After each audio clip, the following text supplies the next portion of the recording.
ओला दुष्काळ आपण बघतायत की अनेक जिल्ह्यांमध्ये खूप पाऊस होतो आहे, रेकॉर्ड ब्रेक पाऊस होतो आहे, ही वस्तुस्थिती आहे. ओला दुष्काळ केला नाही केला तरी त्यांना मदत शेतकऱ्यांना तेवढीच मिळणार आहे.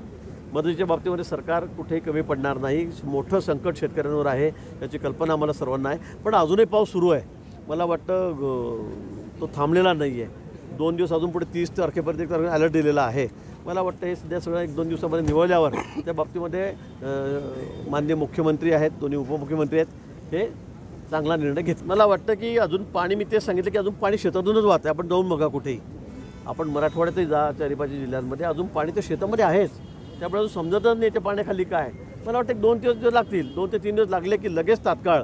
आणि आमचे अधिकारीसुद्धा, कर्मचारीसुद्धा तलाट्यापासून सगळे आता लोकांना हलवण्यामध्ये, त्यांना त्याचं जेवण खावण त्याची व्यवस्था या व्यवस्थेत अडकलेले आहेत. कृषी अधिकारी आहेत, ते सुद्धा हेच काम करत आहेत. मला वाटतं पाणी एकदा सगळं निवळलं, पाणी कमी झालं, जमीन दिसायला लागली की त्यावेळेलाच त्याचे पंचनामे होतील.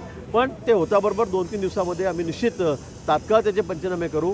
पंचनामे त्यांचा रिपोर्ट जिल्हाधिकाऱ्यांनी मुंबईला पाठवला की कुठे विलंब न लावता आम्ही त्यांना पैसे त्यांच्या खात्यामध्ये टाकू.